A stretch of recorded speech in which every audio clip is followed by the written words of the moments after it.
At the time of writing this script, Ice-type Pokemon have the fewest numbers of entries in the entire Pokemon universe. But that's not to say they're lacking in Pokemon of all shapes and sizes, as well as defining characteristics. From Pokemon who help transport people across large bodies of water, to other Pokemon freezing victims and using them as decorations in their home. Today, we're going to examine each Ice-type Pokemon, and really look at their morality, based on their Pokedex entries and to an extent the anime. But first, let's set a few ground rules. We'll be judging these Pokemon by the characteristics of the species as a whole, meaning we won't be looking at any individual instances of the Pokemon in question. An exception can be made for some legendary Pokemon, but this will mostly be on a case-by-case basis. Also, if an entire Pokemon evolutionary line shares the Ice type, they'll be sharing one spot. So, try not to get too chilly as we take a look at these frigid Pokemon. I'm Kyle with Pokebinge, and this is Ice-type Pokemon Good to Evil.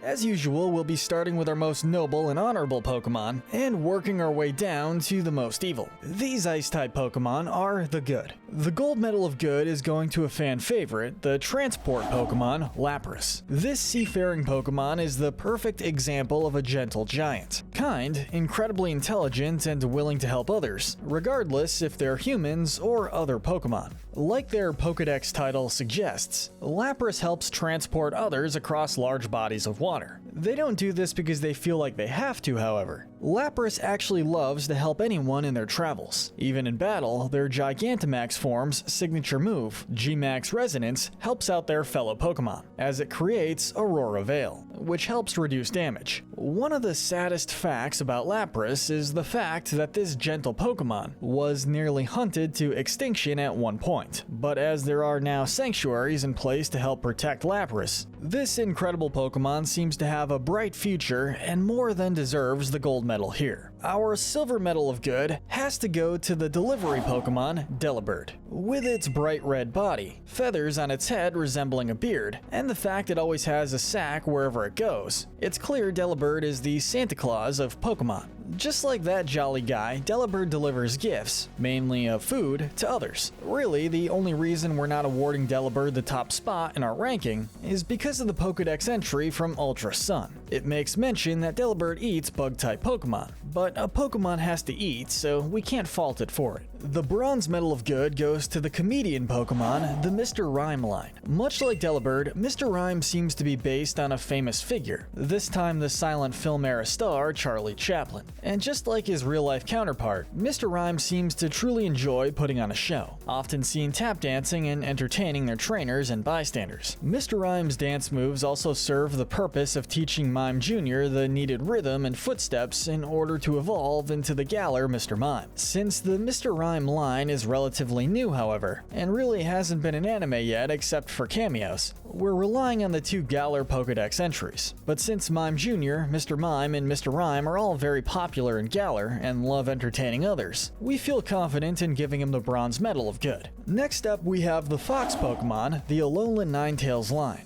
Both Alolan Ninetales and Vulpix are mainly found on the snowy Mount Lanakila, which some consider holy ground. While on the mountain, these Pokemon form packs, with Ninetales both providing for and looking after the Vulpix. If one is unfortunate enough to become lost while exploring the mountain, these Pokemon are known to appear and help guide the person back to safety. This has been said that the Ninetales line does this in order to keep intruders from entering their territory, since Ninetales and Vulpix actually help those who are lost. Instead of leading them somewhere else on the mountain where they might possibly freeze to death, they certainly do have good intentions. Sure, they just want to be left alone for the most part, and will defend their pack when push comes to shove. But those are still good qualities as well, which earns Alolan Ninetales its place here. Next up, we have the Frost Tree Pokemon, the Abomasnow line. Even though these Pokemon have the nickname of the Ice Monster in some areas, the Abomasnow line is actually quite docile. Sure, for the most part, Abomasnow and Snover live a reclusive life and stay in snowy mountainous regions. But if Snover are attacked by Darumaka in order to steal the berries that grow on Snover, you can bet that Abomasnow will be close behind in order to chase off the attackers. And while they do prefer to not be around others. Snover in particular has been known to approach areas where people live. Not to cause any harm or mischief, but it just loves to play with the kids that live in the area. We have another Pokemon native to the Galar region next, as well as our first legendary on this list, the King Pokemon, Ice Rider Calyrex. While in this form, Calyrex has been said to be a fierce warrior during battle. However, looking at the flip side of the coin, Ice Rider Calyrex also helps to heal the wounds that are inflicted on its opponents once the battle is over. In this form, Ice Rider Calyrex is also known to bring life back to the wastelands throughout Galar.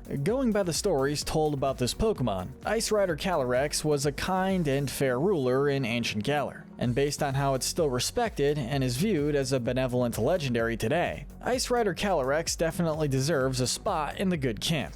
The only thing that counts against Calyrex is it being merciless during battle, but as it helps heal whatever opponent it has afterwards, we can't dock it all too much. Next we have the first 3-stage evolution family next on our list, the Twin Tusk Pokemon, the Mamoswine line, with Mamoswine being an unofficial fossil Pokemon, as there are records of it being around as far back as the last Ice Age. These Pokemon have been around a long time, and for the majority of the time, either as a Swinub, Piloswine, or Mamoswine, these Pokemon have lived peacefully with humans and Pokemon. In ancient times, people relied on both Swinub and Piloswine in helping them locate mushrooms and other food buried underneath the snow. Meanwhile, Mamoswine has helped countless people and Pokemon ride on its back, making their journeys through icy regions much easier. And while Piloswine does charge randomly at times, we can't fault it due to the fact that it only seems to do this in battle, and can't see due to the thick fur covering its eyes. Overall, all 3 Pokemon in the Mamoswine line are very helpful creatures. The final Alolan form Pokemon is up next,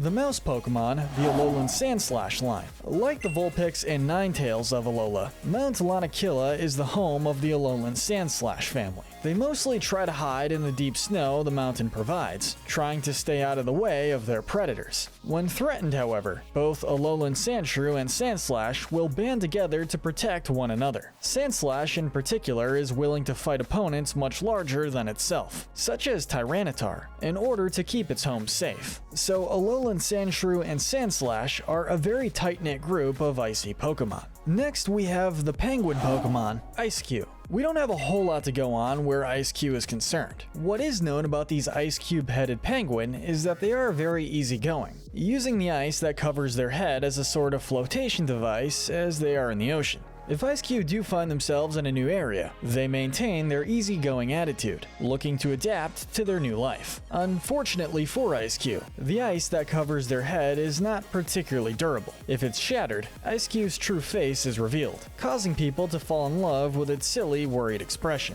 Thankfully, the ice can be reformed to give Ice-Q back its signature look, as well as the Penguin Pokemon being able to calm down once again. Our first fossil Pokemon line takes the next spot, the Tundra Pokemon, the Aurorus line. These Pokemon have been recorded to have lived 100 million years ago and were recently brought back to life with the Sail fossil. Aurorus and its pre-evolved stage, Amora, both share gentle dispositions and get along with most Pokemon. However, if in danger, they're known for releasing powerful ice blasts capable of encasing their attackers in ice. But as this is just done to protect itself, we're giving the Aurorus line a pass. Plus, they have the awesome ability of creating auroras in the sky when they howl. Since these two are normally very gentle, and only go to the extreme of freezing opponents in dangerous circumstances, they deserve a spot in the good section. Next up is the Ice Break Pokemon, the Wolverine line. This Pokemon family follows a tradition for several multi-layered evolutions of a cute, cuddly Pokemon becoming a powerful and tough Pokemon by the final stage. Spheal and Celio are often seen together, with Celio spinning and balancing Spheal on its nose, with Spheal not minding at all. After Celio evolves into Wolverine, however, it seems to lose its fun-loving personality for the most part. And while having a fun-loving personality is a good thing, it's also actually the only significant good thing that is known about part of the Wolverine line. Thankfully though, there is also nothing negative known about them either, which leaves them in the tail end of our good section. But rounding out this category, it's time for another legendary legendary. The freeze Pokemon, Articuno. This large bird Pokemon is said to create snow by freezing the moisture in the air whenever it flaps its wings. And much like the Alolan Ninetales line, it is said to appear to those lost in snowy areas and help guide them back to safety. What brings Articuno below our previous entries are its actions in the movie The Power of One. Sure, the main villain of the movie is the cause of most of Articuno's actions, along with the other two legendary birds. But they also go way beyond overboard when they confront Lugia. Once their fighting is calmed, however, Articuno willingly returns to its home to live in peace. Since Articuno is a peaceful Pokemon for the most part, as well as helping lost travelers back to safety, we're going to give it our final spot in the good section, even if its actions could have caused widespread destruction. Speaking of which, that brings our good section to a close, so it's now time to descend into neutral territory. These ice Pokemon fall in the gray area. Starting off this section, we have Kirim. If we look only at Kirim's Pokedex entries, this Pokemon battles to protect an ideal world for both people and Pokemon. And that is pretty amazing. But much like Articuno, Kirim has a villainous side in a movie. Unlike Articuno, however, it doesn't have anyone behind its actions in Kirim versus the Sword of Justice, as it is the main villain of that movie, where it relentlessly chases the heroes, causing damage to the city that the heroes find themselves in. At the climax of the film, however, after it's defeated, it does acknowledge the hero's strength and retreats back to its home. Moving on to the Frost Moth Pokemon, the Frostmoth line. When Snom evolves into Frostmoth, it's been said to look over the snowy mountain region it lives in. If anyone desecrates that area, these Pokemon have been known to summon fierce blizzards to chase off the offenders. Since it's not doing this to cause harm to anyone that does not cause damage to the area, we'll give this Pokemon some credit. But we will place it in the gray area because of the unintentional damage that the blizzards can cause. Next up, we have the Ice Evolution, the fresh snow Pokemon, Glacier. This Pokemon is a favorite at most ski resorts since its cold body temperature causes powdery snow to fall. And while Glaceon gets along for the most part with others, it's also had a brutal habit of freezing its fur to become sharp needles and uses them in battle. And while it might be looked at as just how Glaceon fights, being tackled full force with what is basically a frozen pincushion would suck and may be unnecessarily brutal. But while Glaceon only does this while fighting, and has a pretty good reputation otherwise, we place it here. Next up is a Pokemon who loves gadgets, the Plasma Pokemon Frost Rotom. As Rotom has decided to possess a fridge in this form, it takes advantage of its newfound abilities to play pranks on others, ranging from making someone's bathwater into a block of solid ice to frosting everything over. It loves to play jokes at others' expense, though these pranks aren't done out of mean-spiritedness, but just because it loves to create lighthearted mischief wherever it goes. Sure, playing jokes at others' expense isn't great, but a prank here and there isn't the worst thing in the world. Moving on to the sea lion Pokemon, Dugong. Despite being introduced in the first generation of Pokemon, Dugong is another Pokemon we don't have a whole lot of info on. It basically just acts as any other sea lion. While we do enjoy the fact that one of its Pokedex entries takes a nod at an old legend by saying a Marnier once believed Dugong was a mermaid, there really isn't much to go off from a moral standpoint. And another first-gen Pokemon to talk about is Cloister. This Pokemon is probably one of the most resilient Pokemon, as many of its Pokedex entries mention that even a bomb blast can't destroy Cloister's shell. But like many Pokemon in this section of the gray area, there isn't a whole lot known about Cloister. It does use the spikes on its shell to attack and defend itself, but that's pretty standard behavior. The Iceberg Pokemon, the Avalugg line, takes its spot here. Another Pokemon line that we unfortunately don't have a lot of info on.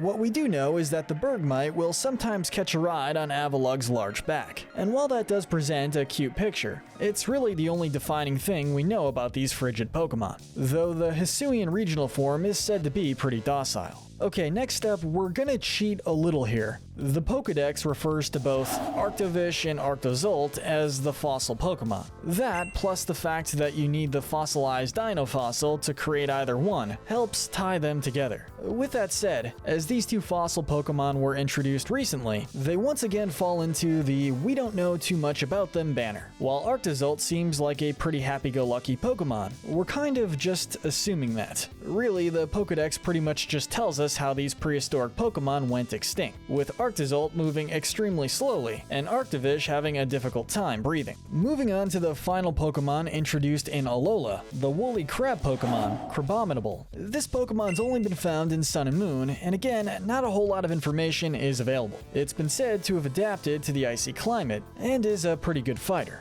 But that's about it. One of the legendary Titan Pokemon, Regis, the Iceberg Pokemon, takes the next spot. This Pokemon has been said to have helped shape the world by working with the other legendary Titans and moving the continents. With its work done, Regis, along with the others, were deemed too powerful and sealed in stone structures. Regis, once disrupted, has been known to attack those it perceives as a threat, and as it's able to control frigid air at negative 328 degrees Fahrenheit to freeze others, that counts a lot against it. But keep in mind, we said that it does this to people it sees as a threat, and while that can be subjective, and it is a harsh fate no matter what, for the good that it did, we're gonna keep it placed here in the gray area. Next up is the Jinx line. Smoochum's name is pretty self-explanatory. Many of the Pokedex entries make mention of Smoochum using their lips to examine everything and everyone they come across. But luckily, after Smoochum evolves into Jinx, it stops this weird behavior and seems to actually have a pretty good in-game fanbase due to its dancing. And while we are glad to hear that its inappropriate behavior stops after Smoochum evolves, we'll still place the Jinx line here. And rounding out our gray area, we have the freezing Pokemon, the Beartic line. These Pokemon start off as being snotty-nosed kids, and seriously, Cubchoo, do you need a tissue? Two aggressive fighters, with one of Cubchoo's Pokedex entries listing it as rubbing the snot dangling from its nose onto those it doesn't like.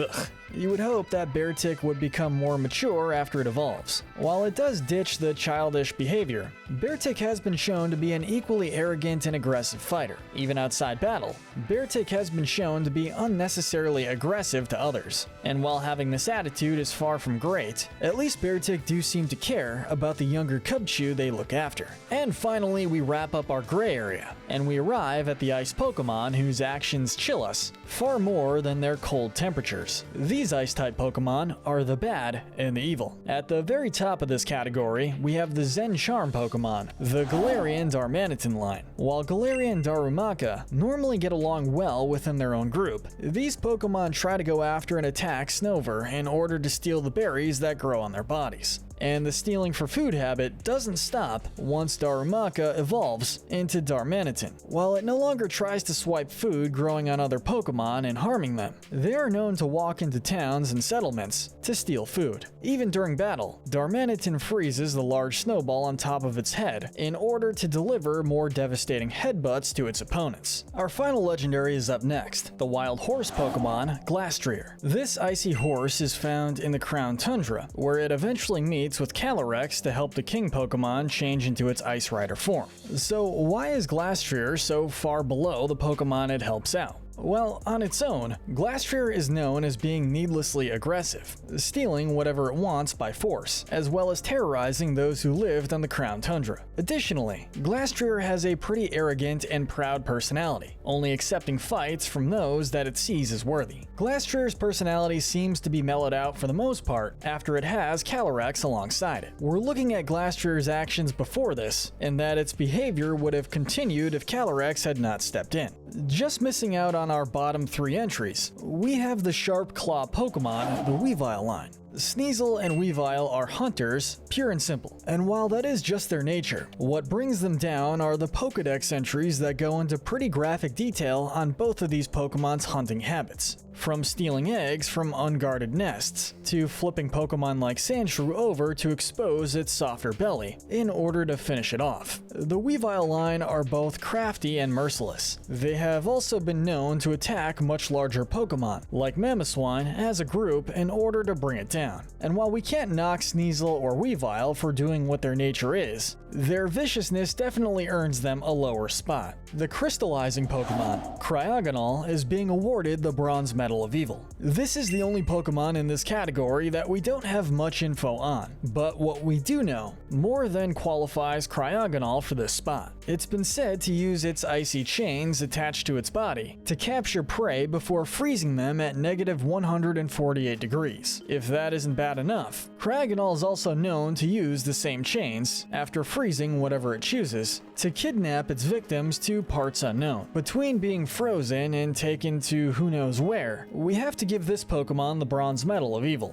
We're giving the Silver Medal of Evil to the Snowstorm Pokemon, the Vanillic Slime. You would think Pokemon that actually look like ice cream would be a lot sweeter, but no. These Pokemon will give you much worse than a brain freeze. Vanillite might be the least harmful in this evolutionary line, but it's Vanillish's and Vanillux's info as to why we feel they deserve the Silver Medal of Evil. Surprisingly, it's the Pokedex entry of Vanillish that is the darker of the two, with it being said they freeze their opponents in battle, and then smash them into pieces. And just to state the obvious, that is murder. Vanillux's Pokedex entry thankfully doesn't mention smashing other living creatures to bits, but it does state that it can release blizzards when angered, that freeze everything over, regardless if they are friend or foe, which more than earns this evolutionary line the Silver Medal. And finally, we're gonna give the Gold Medal of Evil to a branching evolutionary family, the Face Pokemon and the Snowland Pokemon, Glayly and Frostless. We might be cheating a bit again, but as both Glayly and Frostless evolve from Snorunt, we feel like they should share this spot, especially since it is hard to tell which fate either one can create is actually worse. Both involve eating, with Glayly being said that after it freezes its prey, it eats them in a leisurely fashion. So if its prey isn't granted a swift death by the initial freezing, they may very well be eaten alive, which is pretty messed up. Frostless, on the other hand, is said to eat the frozen souls of those lost on the mountain it lives on. Not only that, but Frostless also is known to kidnap her prey after freezing them and arranging their frozen bodies as decorations in her home, which is lovely stuff. But we also feel like it's impossible to really rank either Glayly or Frostless over one another, and that they both deserve the Gold Medal of Evil. And that completes our morality spectrum. So let's wrap things up by handing out our Sinner medals.